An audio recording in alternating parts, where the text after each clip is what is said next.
Now, you have to believe me when I tell you that you're waiting for a feeling that was never designed to come. You're sitting there, phone in hand, thumb scrolling mindlessly, waiting for a spark of inspiration to hit your chest before you start that business, or before you try to fix that broken marriage, or before you finally pick up the Quran with any type of real sincerity. You've been sold a lie that greatness is fueled by passion. But look at your life. Look at the half-finished projects, the dusty gym shoes, and that silent prayer mat. That motivation that you're chasing, it's a ghost. And while you're chasing ghosts, you need to understand and face the fact that your legacy is turning into ashes. Now, by the end of this video, you're going to understand that your lack of consistency, it's not so much a character flaw, but it's a software installation. I'm going to show you how to delete the motivation model and replace it with a mechanical standard that actually works, whether you're tired, whether you're bored, or whether you're broken. We're moving from the inspirational junkie, that particular phase, to the master of the grind phase. How does that sound? Now, I want to talk to you about this on those three lenses that we always talk about, in terms of why it matters on the personal, the community, and the future lens. Now, on the personal level, your iman is at stake. You have to understand that. You can't build a relationship with Allah based upon vibes. If you only pray when you feel connected, and you only give sadaqah when you feel generous, you're not being a worshiper, you're being a consumer. You're consuming a spiritual high rather than really submitting to Allah's command. Think about that. This reliance on fleeting emotions leaves your heart weak, brittle, and easily shattered by the first sign of any type of trial that comes along. When the feeling of faith leaves you during what you like to call a calamity, and it will, what's going to keep you on the prayer mat? If you haven't built that muscle of consistency without motivation, you're going to fold the moment the clouds cover the sun. And in terms of that community lens, look at our ummah. We are nearly 2 billion people, yet we struggle to move the needle in the world. You have to ask why. And I'm going to tell you, it's because we've become a community of what we call starters, and we're not finishers. We have 1,000 ideas for da'wah. We have thousands of plans for Muslim-owned businesses, and we have absolutely zero follow-through. When we prioritize our moods over our mandates, we become a heavy, slow-moving body that can't protect itself, nor can it lead others or the rest of the world. Our strength has been sapped by a culture that prefers the feeling of progress over the actual grind of growth. We're a body that is paralyzed because every limb is waiting for that feeling or that right mood in order to start moving. And in terms of the future lens, if we don't fix this, the next generation is doomed to repeat our paralysis. Think about that. Think about what we're leaving them. We're raising a youth or a generation that's been fed the same societal poison, meaning that idea that if it isn't fun or it's not inspiring, then it isn't worth doing. We're failing the future leaders of this deen by not modeling what grit really looks like. If they see us folding the moment motivation dies, they will never have the backbone to carry the weight of this ummah on their shoulders the way that earlier generations did. We're teaching them that through our own inconsistencies, how to be professional quitters. We're passing down a legacy of potential that never becomes any type of real power, if that makes sense. Now, in terms of how this plays out in our everyday lives, let's be honest for a minute, have a heart to heart. I want you to look at your last 30 days. How many times did you tell yourself that you were going to wake up at 5 a.m.? How many times did you promise yourself that you're going to actually finish that course? or start that side hustle that's supposed to free your family from that 9 to 5 grind. You wake up with a plan. You tell yourself, today's the day everything changes, and you are on fire. You feel the motivation. It's surging through you, and you feel absolutely and totally unstoppable. But then reality hits. The room is cold. You didn't sleep well. Your boss sent you an annoying email at 8 o'clock last night, and it's still bugging you. It's still on your mind. And then suddenly that fire that you had last night is gone. It's been replaced by a heavy gray fog. And you start negotiating with yourself. I'll just start tomorrow, you whisper. I'm not in the right headspace right now. I need to be aligned to do my very best work. This is the insanity of the modern Muslim. You're treating your life's work like it's a hobby. You've been programmed by society, and this society wants you to be distracted, weak, and reliant on external triggers in order for you to become productive. Think about it. The most successful, affluent, and dominant societies in the world, they don't raise their youth to follow their hearts. They raise them to follow a schedule. Their youth are drilled in the mechanics of the machine. They're raised on the clock, while you were raised on feelings. You've been taught to be lazy. And this isn't just a you problem. It's a systemic hijacking of your, we'll call it your potential. You've been conditioned to believe that your comfort is a sacred right and your obligations are optional suggestions. You're prioritizing a temporary 5-minute comfort, like staying under the covers for another 5 to 10 minutes, or another 5 to 10 minutes of that cheap dopamine hit that you get from scrolling, over the permanent obligation of being all that you could be. I see this all of the time. And sometimes it keeps me up at night, knowing how many of you are just one consistent month away from being all you can be and having a total breakthrough. You're standing right at the front door to your next level, but you won't turn the handle because your hand feels tired. Now, let me tell you something that I've realized in my own journey.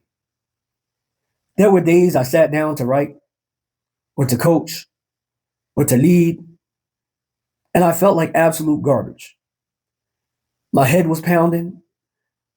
I had a lot weighing on me as far as stress, and every fiber of my being wanted to crawl back in the bed and just completely disappeared. But I had to show up, not because I was inspired, but because I want to be a man of my word. If you only work when you feel inspired, you're an amateur. And amateurs in this world, amateurs get crushed by the professionals. A professional doesn't ask how he feels. He asks, what time is it? Do you think that the Sahaba, radiyallahu ta'ala anhum ajma'een, always felt like marching into battle or standing in the night prayer until their feet swelled? Do you think that the great scholars of the past only wrote their masterpieces when they had a spark of genius, they were inspired to do so? No.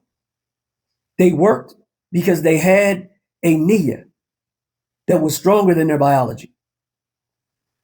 They worked because they understood that the self, meaning the nafs, for those of you who know that word, is lazy. It's a lazy, complaining child that must be disciplined and not negotiated with. Every time you negotiate with your nafs or that laziness, you're losing a piece of your self-respect. You're telling your brain that your feelings are more important than your mission. And once you start that habit, believe me when I tell you, it's a downward spiral into mediocrity, and you're better than that. The common denominator in all of your failures is this: that you believe the lie that you need to feel it in order to do it. When this happens, you end up winning the argument with your alarm clock But you have to understand that you're losing the war for your life. Now, what I want for you to do right now is I want you to think about that one thing that you've been putting off for months now. That one project that you know would change everything if you just gave it 2 sincere, focused hours of work every day. Just 2. Why isn't it done? Is it because you don't have the skills? No. It's because you're waiting for a permission slip from your emotions. The truth, if you can't work while you're bored, if you can't show up when you're tired, if you can't execute when you're uninspired, I'm sorry to say, but you'll never be successful. You will remain a spectator in your own life, watching other people around you build their legacies while you're still waiting for that perfect vibe. Stop waiting. That vibe that you're waiting for is not coming. The only thing that is coming is the end of your life. So this is where I'm going to give you those steps that you need in order to better this situation and move out of being concerned with or affected by this problem and fix your lives starting today.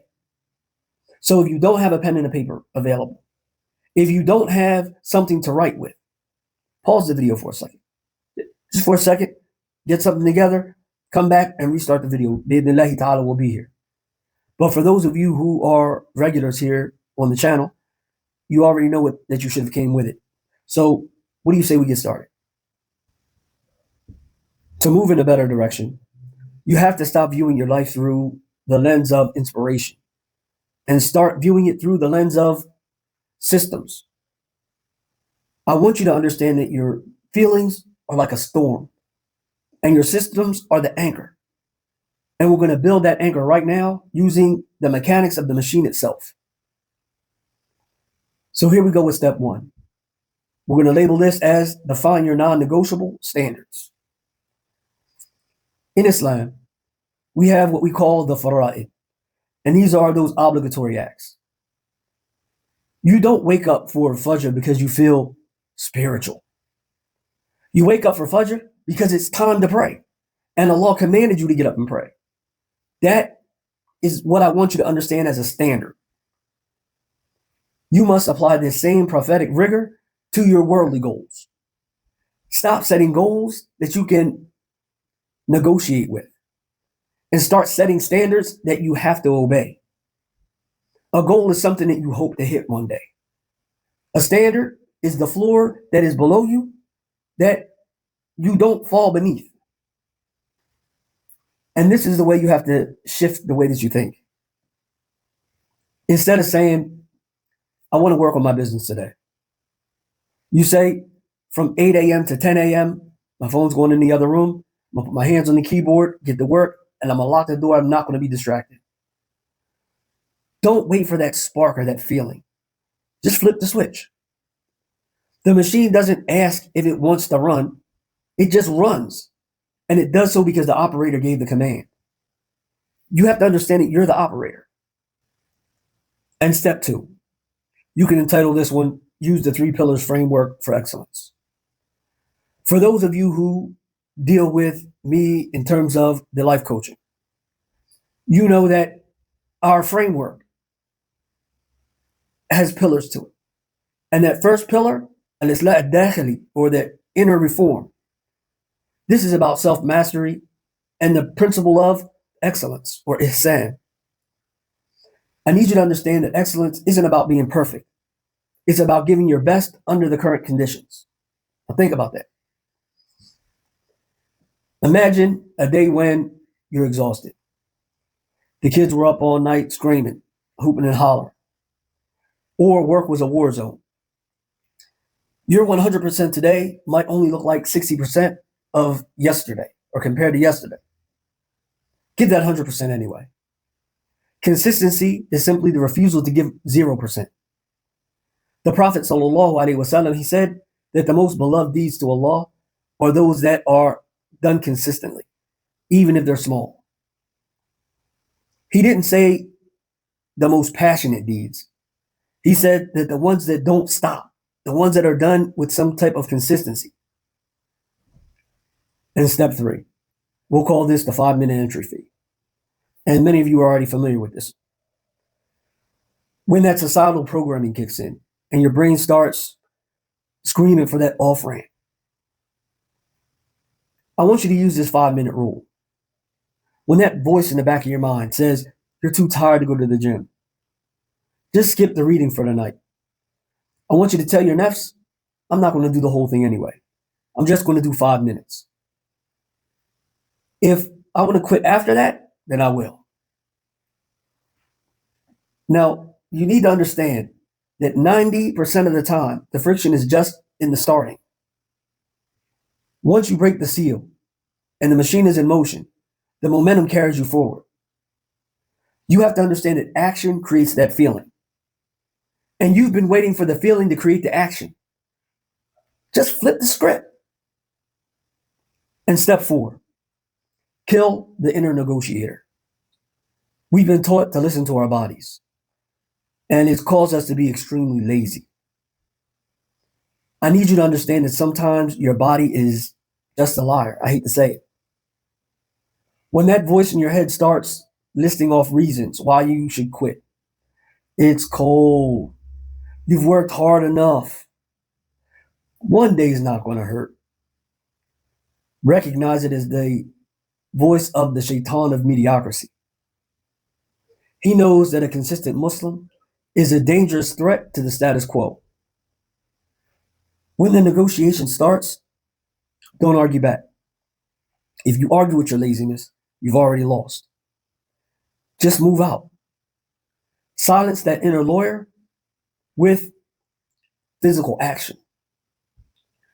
And step 5, build that village of accountability. And this issue of village and accountability is something that we speak about quite often.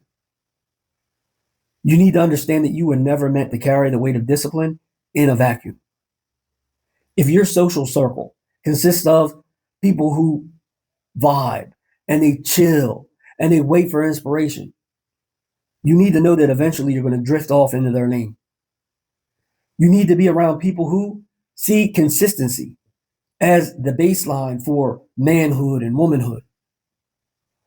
If you are the most disciplined person in your circle, you aren't in a circle. You're in a cage. Find brothers and sisters who expect you to show up, even when you don't feel like it. Now, I want to hear from the people who are done being, what do we call them? Like inspirational junkies. What is that one area of your life where you've let your feelings dictate your future? Is it your health? Is it your business? Is it your connection with the Quran? Drop a comment below and name that habit. Because this is the one thing that I want you to work on reclaiming. Own the struggle. And then tell me, what is your new 8 a.m. standard? Because we're building a community of finishers. Let's see who's ready to commit. Now look, I do want to tell you though, that understanding the motivation trap is only half of the battle. To truly break the programming and to build a life of Barakah, you need a specific diagnosis of where your system is breaking down.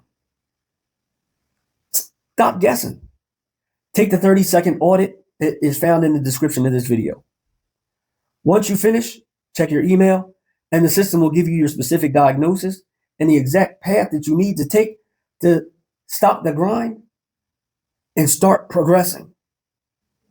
Now, I'm going to leave you with this. Understand that discipline is the highest form of self-respect. It's the version of you today taking care of the version of you 10 years from now.